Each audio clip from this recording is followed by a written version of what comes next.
धाराशिव जिल्ह्यात शेतकऱ्यांच्या घरात सोयाबीनच्या पोत्यांच्या थप्प्या पडू नये 3 ते 4 हजार रुपये दर मिळत असल्याने सोयाबीन उत्पादक शेतकरी आता त्रस्त झालेला आहे।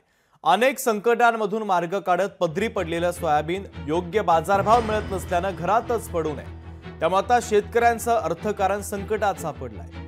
सरकारने सुरू केलेल्या हमीभाव खरेदी केंद्रावर देखील अनेक अडचणी येत असल्याने आतापर्यंत जिल्ह्यातील उत्पादनाच्या पैकी 1% सोयाबीनची खरेदी देखील या केंद्रांवर झालेली नाहीये। याच अनुषंगाने लवकरात लवकर सोयाबीनच्या भावाबद्दल सरकारने विचार करावा अशी मागणी शेतकरी करतायत। आणि याच शेतकऱ्यांच्या व्यथा आणि अडचणी जाणून घेतल्यात आमचे प्रतिनिधी ओंकार कुलकर्णी यांनी। ऐकूया।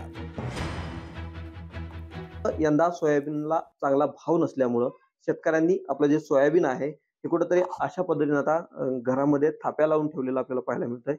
एकंदरीतच जर पाहिले तर सरकारने हमीभाव खरेदी केंद्र देखील सुरू केलेले आहेत, मात्र त्या ठिकाणी देखील मोठ्या प्रमाणात शेतकऱ्यांची होरपळ होताना पाहायला मिळते। तिथे देखील मोठ्या त्रासाला त्यांना सामोरं जावं लागतं। आपल्यासोबत शेतकरी देखील आहेत।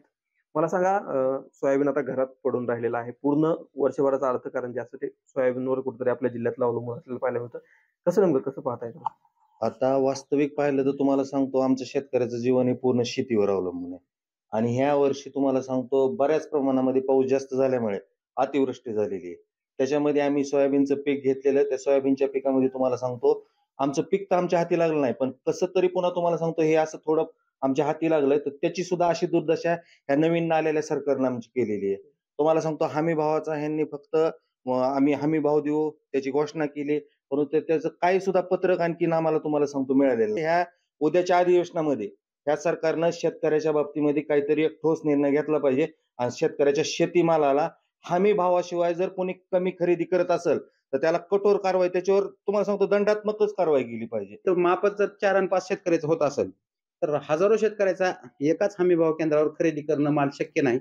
एक तर सरकारने हमी भाव केंद्र वाढवावेत, शेतकऱ्याचा माल हमी भावाने सरकारनं खरेदी करावा। जर मार्केटमध्ये तुम्हाला कायदा करून बंधन घालता येत नसेल, तुमची अडचण असेल तर स्वतः खरेदी करा, हमी भावाचा कायदा करा, हमी भावाच्या कायद्याने तुम्ही खरेदी करा आणि बाहेर इम्पोर्ट एक्सपोर्ट करा ना तुम्ही माल। आणि यापुढे शेतकऱ्याचा सगळा शेतीचा सगळा जो माल आहे तो सरकारने स्वतः हमी भावाने खरेदी करावा आणि नसता मग मार्केटमध्ये तसा कायदा करावा की हमी भावाच्या आत खरेदी केलं तर गुन्हा होईल।